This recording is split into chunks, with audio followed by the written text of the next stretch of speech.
नमस्ते। 2021 अपने अंतिम पड़ाव पे है। वैसे तो हर दिन, हर वीक, हर महीना, हर साल एक नए ऊर्जा के साथ आता है और हमें एक नई एनर्जी देता है कुछ अच्छा करने का, कुछ यूनिक करने का। और ऐसा लगता है कि एक नया दिन, एक नया वीक हमें एक पॉजिटिव एनर्जी देता है कि let's do something from beginning, let's do something new. So हर दिन महत्वपूर्ण होता है, लेकिन जो आज का वीडियो है, मैं अपने 2021 के पूरे यात्रा वृत्तांत के बारे में मैं डिस्कस करना चाहूँगा। आई रियली थैंकफुल 2021 कि बहुत सारे ऐसे दिन, बहुत सारे ऐसे वीक, बहुत सारे ऐसे महीने या बहुत पूरा साल हमें मिला अपनी उन सारी नई इच्छाओं को, उन सारी अपॉर्चुनिटीज़ को ग्रैब करने का मौका दिया। और 2021 इसलिए महत्वपूर्ण है कि जिस यात्रा में मैं हूँ, जिस यात्रा में मैं अपने फ़िटनेस को लेके, अपने नॉलेज को लेके, अपने स्किल्स को लेके, अपने बुक्स को लेके, या बहुत सारी ऐसी स्किल सेट जो हम लोग डेवलप कर रहे हैं धीरे धीरे। क्योंकि जैसा मैं हमेशा अपने वीडियोस में बताता हूँ कि हम कोई भी चीज़ पाते हैं तो वो उसका लेवल यहाँ होता है और हमारा माइंडसेट, हमारा स्किल्स यहाँ होते हैं। जैसे जैसे हमारे माइंडसेट, स्किल्स और बाकी चीज़ों को हम डेवलप करते जाते हैं, हम हमारे चाहने वाले टारगेट तक पहुँच जाते हैं। लेकिन जैसे ही यहाँ पहुँचते हैं तो टारगेट हमारे चेंज हो जाते हैं। सो हम लोग हमेशा हर दिन कुछ नया सीखते हैं, हर हर हर पल कुछ नई चीज़ों की तलाश में रहते हैं। तो इसलिए 2021 मेरे लिए इम्पोर्टेंट है, क्योंकि 2021 में मैंने बहुत सारी ऐसी चीज़ें अचीव की जो मैंने पहले कभी नहीं की थी अपनी लाइफ में। सबसे इम्पोर्टेंट, मैंने 2018 से मैं किताबें पढ़ रहा हूँ, लेकिन 2021 मेरी ज़िंदगी का ऐसा साल है जहाँ मैंने 18 से ज़्यादा किताबें पढ़ी है। और आप समझ सकते हैं कि जब आप किताबें पढ़ते हो, चूँकि मैं किताबें रैंडमली नहीं पढ़ता हूँ, मैं किताबों का एक प्रॉपर रिकमेंडेशन लेता हूँ। और क्योंकि टाइम वेस्ट करने का मतलब नहीं है, आप प्रॉपर रिकमेंडेशन के बाद बुक पढ़ते हैं तो आपके पास एक छटनी हो चुकी होती है कि किस तरह की किताबें पढ़नी है, या किस तरह का आपको नॉलेज गेन करना है, किस तरह का कंटेंट आपको अपने अंदर डालना है, ताकि हर एक मोमेंट पे, हर एक मौके पे आप उसी तरीके से रिएक्ट कर सकें। तो 2021 है, ये मेरे लिए सबसे ज़्यादा बुक पढ़ने वाला साल है। इस साल मैंने अपनी लाइफ की सबसे बड़ी साइकिल जर्नी की है। 15 अगस्त 2021 को मैंने 100 किलोमीटर, एक साथ 100 किलोमीटर की साइकिल यात्रा की, जो कि मेरे लिए एक अचीवमेंट है। चूँकि मैं मेरे अचीवमेंट्स मैं खुद से कंपेयर करता हूँ, किसी और से कंपेयर करने का बिल्कुल गुंजाइश ही नहीं रहती किसी के साथ ही।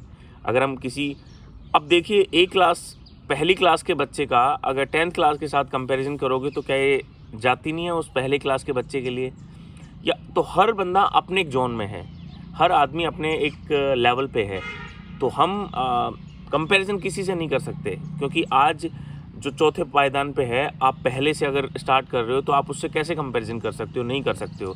तो कंपैरिजन हमेशा आपसे हो सकता है, आपके पुराने टाइम से और आपके नए टाइम पे, आपके पुराने स्किल सेट से और नए स्किल सेट में। तो किताबों के अलावा साइकिलिंग में मेरा खुद का अचीवमेंट है 100 किलोमीटर का। और इसके बाद मैं हमेशा, जो मेरी लाइफ का जो कोर है, मुझे जो समझ में आया है वो ये है कि मुझे मरने से पहले पूरी दुनिया घूमनी है, पूरा इंडिया घूमना है। तो उस जर्नी में मैं हूँ। इस साल मैंने 3 फैमिली टूर किए हैं जो इससे पहले नहीं किए थे, and it was really great experience to me, because मेरे साथ मैं अपनी फैमिली को भी घुमाना और दिखाना चाहता हूँ पूरी दुनिया। इसके अलावा मेरे पर्सनल जो टूर थे, 5 से ज़्यादा टूर थे। हर बार 2-3 टूर होते थे, बट इस साल में 5 से ज़्यादा टूर किए हैं। और हर टूर ने अपना एक अलग एक्सपीरियंस दिया है, हर टूर ने अपना एक अलग तरीके से सिखाने का मौका दिया है, अलग अलग नए लोगों से मिलने का मौका दिया है, अलग अलग इंडस्ट्री और अलग अलग माइंडसेट के लोगों से मिलने का मौका दिया है। और वो मेरे लिए बहुत ही महत्वपूर्ण है। और सबसे इम्पोर्टेंट ये भी है कि जब हम किसी जगह को देखने जाते हैं तो मेरा हमेशा माइंडसेट ये रहता है कि मैं उस जगह को ना देखूं, मैं उस जगह से जुड़ी चीज़ों को ऑब्ज़र्व करूं और अपने आप को वहाँ लेके जाऊं जब वो जगह अपने पीक पे थी, और मैं उस पर्टिकुलर चीज़ से कनेक्ट करते हुए मैं सीखने और समझने का कोशिश करता हूँ। और मुझे लगता है यही एक माइंडसेट होना चाहिए जब हम कहीं घूमने जाते हैं और हम नई चीज़ों को देखने जाते हैं। इसके अलावा फ़िटनेस को अगर मैं बात करूँ तो 3+ हाफ मैराथन्स, 10 किलोमीटर तो बहुत बार भागा हूँ, 5 किलोमीटर बहुत बार भागा हूँ। और मुझे 2021 इसलिए इम्पोर्टेंट लगता है, मुझे बहुत अच्छा लगता है कि पहले जो मेरी यात्रा होती थी वो मेरे अकेले को लेके होती थी, खुद को लेके होती थी। अब चूँकि पेरेंटिंग स्ट्रक्चर में आए हैं तो ज़िंदगी जीने के मायने चेंज हो गए हैं। अब हर बार अपने बच्चों को साथ लेके चलना पड़ता है। और मैंने अपने बच्चों में अपने दोस्त ढूंढ लिए हैं। और जब आपके दोस्त आपके साथ रहते हैं तो आपको पता है कि कितना मज़ा आता है। और मेरे वो दोनों दोस्त हमेशा मेरे साथ रहते हैं और मुझे उनके साथ टाइम स्पेंड करने में, मुझे उनके साथ वो सारी चीज़ करने में मज़ा आता है जो एक फादर को अपने बेटों के साथ करने में आता है। और चूँकि वो बच्चों के अलावा मेरे लिए दोस्त भी हैं, सो बड़ा मज़ा आता है। और मुझे सबसे ज़्यादा अच्छा फील तब होता है कि वो कोरा कागज़ हैं, वो अभी ग्रो कर रहे हैं, तो उनके ग्रो को मैं बहुत ही बारीकी से देख पा रहा हूँ कि बच्चे जब पैदा होते हैं उसके बाद 6 महीने के बाद उनका क्या रहता है। अब यशवर्धन का जो डेवलपमेंट है, इट वाज माइंड ब्लोइंग।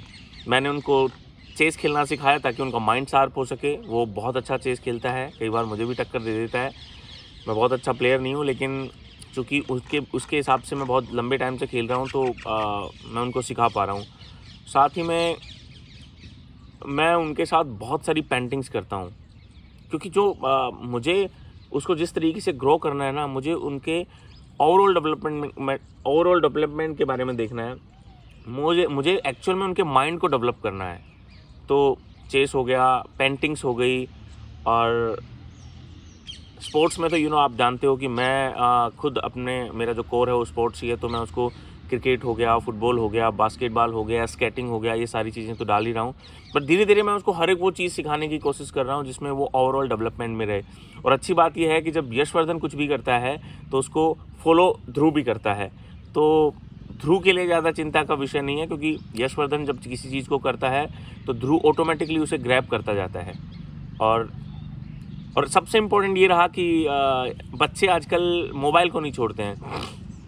तो मैंने बच्चे को मोबाइल तो दिया, लेकिन मोबाइल देने का एक तरीका चेंज कर दिया। उसे गेम पसंद है तो मैंने उसे एक मोबाइल एप्लीकेशन ड्यूओलिंगो, जो कि दुनिया में सबसे ज़्यादा चलती है लैंग्वेज सीखने के लिए, तो यशवर्धन को मैंने वो एक एप्लीकेशन दी और रोज़ उन्हें 10 से 15 गेम कंप्लीट करने के लिए उनको बोला। तो मोबाइल का जो उनका इंटरेस्ट था तो वो उनके पास रहा, और उस इंटरेस्ट को मैंने डाइवर्ट कर दिया लर्निंग में।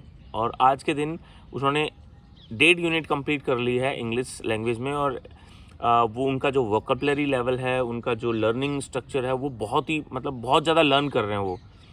और वो एक पॉजिटिव पॉइंट है हमारे लिए। तो ये सारी चीज़ें थी, और बहुत सारी और भी चीज़ें हैं पेरेंटिंग के अलावा। हमारे जो बिज़नेस स्ट्रक्चर में या फिर बाकी चीज़ों में भी काफ़ी चीज़ें अप हुई हैं। और चूँकि हम लोग हमेशा लर्निंग में रहते हैं और हमेशा नेक्स्ट लेवल के लिए देखते हैं, तो 2021 हमारे लिए डेफिनेटली नेक्स्ट लेवल रहा है, जहाँ पे हमने एक पहले लेवल से हट के दूसरे लेवल पे चीज़ों को बढ़ाया है और बहुत सारी चीज़ों को एक्सटेंड किया है, जो कि ग्रेजुअली बहुत धीरे धीरे चल रहा है। जब हम खाने की बात करते हैं तो बेस्ट खाना कौन सा होता है? जो बिल्कुल धीमी आंच पे सिकता है।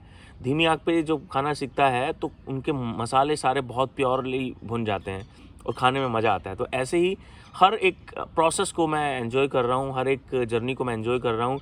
और 2021 इसलिए भी मेरे लिए महत्वपूर्ण है क्योंकि मैं कैमरा फ्रेंडली बिल्कुल नहीं था।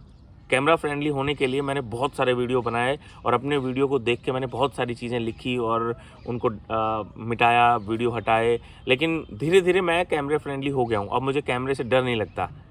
और 2021 में इसी वजह से मैंने अपना यूट्यूब चैनल स्टार्ट किया, जो कि 5,500 सब्सक्राइबर के आसपास हो रहे हैं, धीरे धीरे बढ़ रहे हैं। ठीक है, सब्सक्राइबर बढ़ते रहेंगे, फ़र्क नहीं पड़ता, लेकिन थैंक यू यूट्यूब। और वो एक मेरा माइंडसेट कि मैंने सही टाइम पे इसको शुरू कर लिया, क्योंकि मैं कैमरे के साथ बहुत खेलता हूँ। मुझे बहुत फ़ोटो लेना पसंद है, वीडियो लेना पसंद है। तो मैं एक टाइम के बाद परेशान हो गया था कि इतनी सारी डेटा हो गया, अब इसको करूं क्या। तो फिर मैं 2012 से मेरे पास सारा कलेक्शंस हैं, लेकिन अभी डालना शुरू किया है। तो अब मैं डेटा को स्टोर करने के लिए टेंशन में नहीं हूँ, क्योंकि मैं सारा डेटा यूट्यूब पे डालता हूँ। तो मेरी खुद की जर्नी मुझे वहाँ दिखती है। जब भी मैं 1 साल पीछे मुड़ के देखता हूँ तो मुझे पूरा वहाँ पे समझ में आता है कि दिस इज़ द जर्नी जो मैं जी रहा हूँ, जो मैं फ़ील कर रहा हूँ। तो ये एक मेरा मकसद था यूट्यूब पे आने का, कि मैं अपनी जर्नी को वहाँ पे रख सकूँ, और कल को जब मैं रहूँ ना रहूँ, मेरे बच्चे उस जर्नी को देख सकें, फ़ील कर सकें, समझ सकें। और क्योंकि ये प्रोसेस समझना बहुत इम्पोर्टेंट है। जब हम प्रोसेस समझते हैं तो गेम होता है। क्योंकि हम क्या होता है ना कि रिज़ल्ट के लिए हमेशा सोचते हैं, बट रिज़ल्ट सोचना तो बेईमानी है ना। जब हम प्रोसेस में फोकस नहीं कर रहे हैं, जब हम प्रोसेस में नहीं होते हैं, जब हम उस पूरे टाइम को यूटिलाइज़ नहीं करते हैं, तो आपको रिज़ल्ट कैसे मिल सकता है, मुझे रिज़ल्ट कैसे मिल सकता है। So enjoy the process all the time end result should be a part. वो बाद में आता रहेगा, आएगा। वो बोलते हैं ना कि डेस्टिनेशन से ज़्यादा मज़े जर्नी में आते हैं। तो हम इस जर्नी में हैं, ये जर्नी मज़े दे रही है। जब हम किसी लेवल पे पहुंच जाएंगे तो वो लेवल किस लिए होता है, कुछ लिए नहीं कि यार इन्होंने ये कर लिया, दैट्स इट दिस। लेकिन जो ये जर्नी मज़े देती है, या ये जर्नी सुकून देती है, जो जर्नी लर्निंग देती है, इसका कोई मुकाबला नहीं है। सो बहुत सारी ऐसी चीज़ें हुई 2021 में, और मैं सारी चीज़ों के लिए 2021 को थैंक यू बोलना चाहूँगा। और बहुत सारे खट्टे मीठे न जाने कितने अनुभव हुए, क्योंकि life is all about bad and good experience. So ऐसा नहीं है कि गंदे एक्सपीरियंस इंपॉर्टेंट है, क्योंकि वही आपको एक राह दिखाते हैं और अगली बार वो गलती ना करने की एक अच्छा वो देते हैं। तो it was really great year for me. और थोड़ा सा कोविड को लेके सारी चीज़ें थी, बट इसके अलावा चीज़ें बहुत ही अच्छी रही। हर साल हर दिन एक प्रोग्रेस के हिसाब से देखता हूँ मैं। बट इस साल मैं अपने आप से कुछ प्रॉमिसेस करना चाहूँगा, और वो ये है कि मैं इस साल लिखना बहुत ज़्यादा चाहता हूँ। और मैं क्योंकि मैं बहुत सारे राइटर्स को पढ़ रहा हूँ और मैं चाहता हूँ मैं लिखूँ। तो अब बस मेरा यही है कि मैं लिखूँ, बहुत सारा लिखूँ, जो मेरे दिल में है, जो मेरे दिमाग में है, जो मैं एक्सपीरियंस करता हूँ, जो मैं फ़ील करता हूँ। तो ये इस साल का रहेगा। बाकी बहुत अच्छा साल था। इस साल ने बहुत खट्टे मीठे अनुभव दिए हैं, और it was amazing. Thank you guys इतने लंबे वीडियो को देखने के लिए, और थैंक यू।